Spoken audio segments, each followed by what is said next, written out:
Please permit me a second of your time to ask some questions. Questions about love that will challenge your intellect. You might even put your mind in suspension, because you see, the purpose of this is to challenge your perception and encourage new reflections upon the power and the purpose of love, which is the bond of perfection. To supernaturally understand the mystery that solves the equation that is the love of God.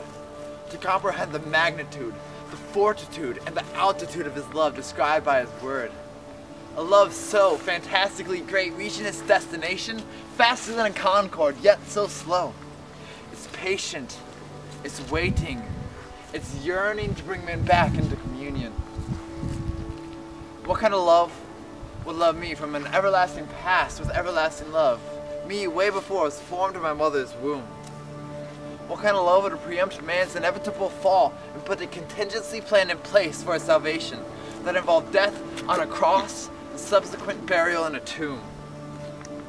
What kind of love is omniscient, all-knowing, knowing all, knowing that man will fall, yet still trusting Him and putting him in charge of His creation to have dominion? What kind of love would endure being abused again and again, tormented and grieved again and again, yet still patiently hopeful, longing to bring man back into communion? What kind of love refused to separate itself from me when, like a pig, I run away, I marinate myself in the mud of all manner of sin and self-condemnation? What kind of love is patient with me regardless, ready to dust off my filth and present me holy and righteous and blameless before the King of creation? What kind of love would motivate God, not man, but God, to give someone so precious to Him for me when I was too dead in sin, neither worthy nor deserving? What kind of love is selfless enough to forsake His throne in a life of glory, humble Himself, take on human flesh, step into time neither seeking worship nor glory, but He came serving? What kind of love is this? Every time I ponder upon the love of God, there's no word I can use to adequately describe it. Simply because this love is so great and unfathomable, I can only engage but a feeble attempt to describe it. And even that is insufficient, because you see, this love is the essence of creation and the catalyst for salvation. This love is the inspiration for mediation by Jesus for His creation. This love is the motivation for consecration by those who catch the revelation. This love is the notion that sets in motion divine acceleration for your divine promotion. A revelation of the love of God is the most important information, which precipitates the divine formulation for man's God-ordained inspiration.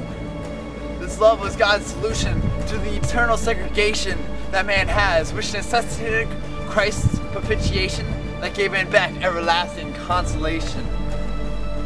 This love of God comes with regeneration for the royal priesthood, God's holy nation.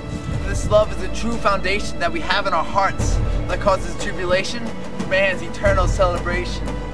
This love is the key that opens the door to everlasting unity. This love is the antidote to perpetual chaos and disunity. That's why the love of God is what you need in your life in order to foster a more peaceful community. A life based upon the love of God is inevitably destined for success, but I'm not saying it's going to be easy, because you will have to persevere and endure the process. If it means you have to die to yourself, cure your ego, prepare for a life of sacrifice in excess, then it will be worth it, because it is a sign of obedience to God and is your gateway to greatness. You see, it all starts, it continues, and it ends with the love of God.